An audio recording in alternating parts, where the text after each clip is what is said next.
11 April 2015 ini merupakan hari yang ditunggu-tunggu peminat badminton seluruh dunia, khususnya di Malaysia, apabila kes doping bekas pemain nombor 1 dunia Datuk Lee Chong Wei akan diperdengarkan di Amsterdam, Belanda.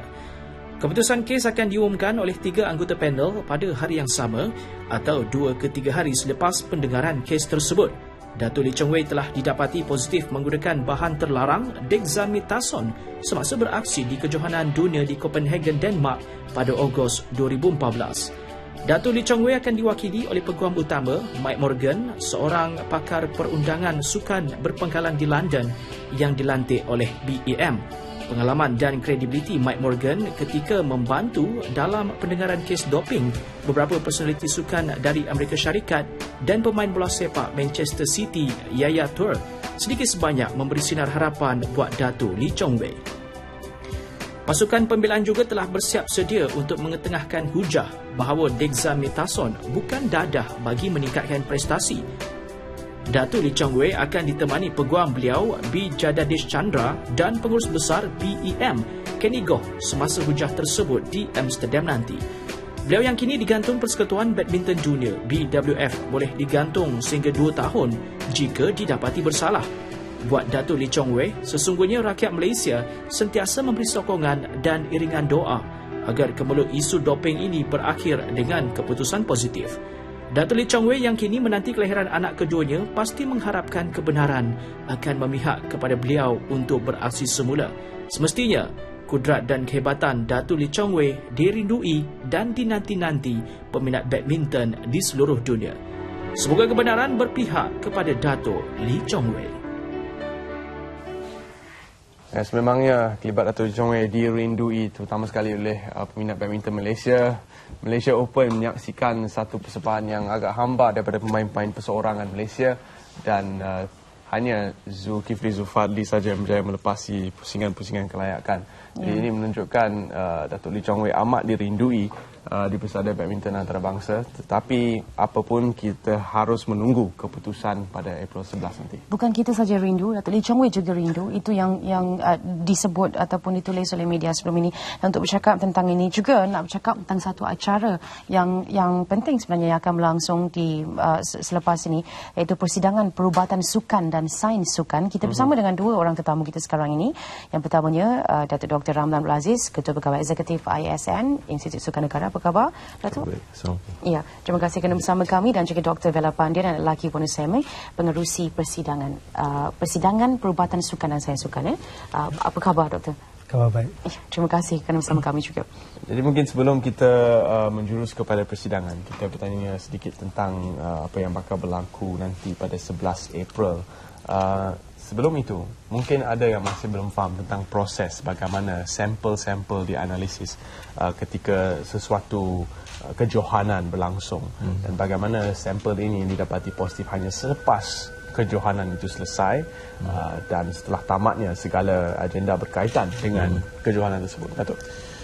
Proses anti-doping ni, ujian anti-doping adalah satu proses yang amat terperinci, ketat dan mengikuti satu tata cara yang telah ditetapkan oleh World Anti-Doping Agency, dan ini menurut satu kod yang dipanggil World Anti-Doping Code.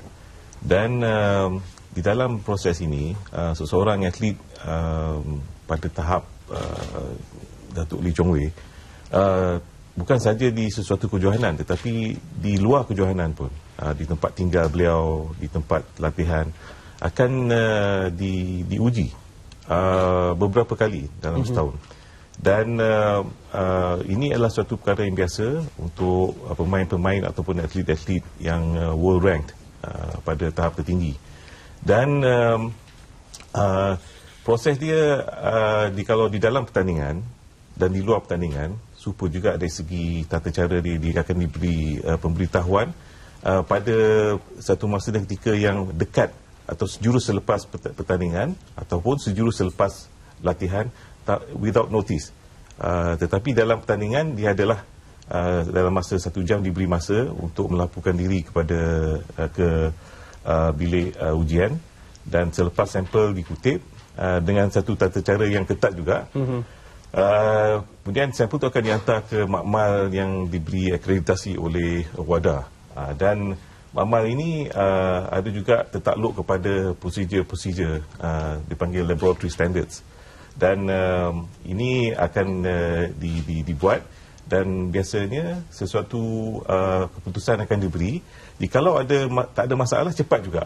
Dalam masa 24-48 jam dah tahu keputusan dia. Tetapi jikalau ada apa-apa perkara yang mencurigakan, jadi tentu sekali makmal itu akan membuat ujian lanjutan untuk memastikan bahawa yang apa-apa yang positif itu betul-betul benar-benar positif dan tidak boleh diragui oleh sesiapa.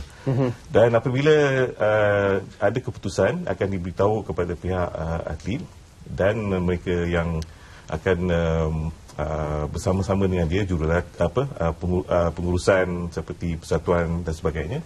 Kemudian dia akan diberi peluang untuk challenge keputusan dalam sampel dalam botol A. Dan untuk challenge ni, kadang-kadang dia kata dia tak mau challenge. Jadi dia terima juga. Kalau dia terima, jadi ini akan di suatu proses yang lebih cepat dan akan jatuh hukum setelah dia disiasat oleh panel penyiasat. Tetapi kalau dia challenge sampel B, bukan apalah, tetapi untuk memuaskan hati dia. Manalah tahu, perkara ini pernah berlaku juga. Tapi saya berfikiran bahawa kalau itu adalah menjadi hak seseorang, harus kita jalankan. Dan apabila dijalankan, jadi ada tata cara yang lain di mana beliau sendiri boleh hadir untuk melihat pembukaan botol B dan menunggu keputusan untuk sampel dalam botol B. Dan lepas tu bila dah biasanya sampel serupa juga, hanya dibagi dua, satu masuk dalam botol A, satu masuk dalam botol B. Jadi keputusannya tentu sekali sama. Dan pada masa itu, jadi bila dah ditentukan bahawa botol B itu positif mengikut tata cara yang telah ditetapkan, jadi prosesnya akan berjalan. Lepas tu akan diberitahu kepada pihak Persatuan Sukan Antarabangsa yang berkenaan. Dalam kes ini Badminton World Federation. Dan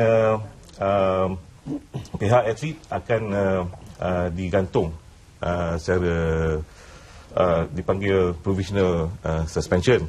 Tapi bila dah positif, jadi dia akan diberi peluang untuk mengemukakan kes dia, untuk menyediakan dan akan dipanggil untuk siasatan. Hanya dalam kes ni dia mengambil masa yang lama sebab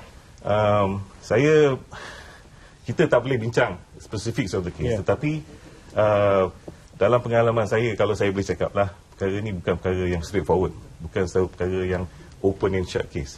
Jadi kita harus berhati-hati sebab atlet pun ada hak masing-masing. Bukan saja kita nak menghukum, tetapi juga proses ni juga menjaga hak atlet. Jadi tentu sekali dengan penampilan dan perlimbatan pihak peguam Mr. Mike Morgan dan rakan-rakan dia. Jadi ini kita adalah usaha kita, ikhtiar kita to make sure kita tak ada, we have not left any stone unturned. Maknanya kita melihat, orang Melayu kata sampai lubang cacing lah. Supaya kita puas hati bahawa tak ada apa-apa permasalahan, tak ada apa-apa perkara yang mencurigakan dan sebagainya. Macam tu. Ya.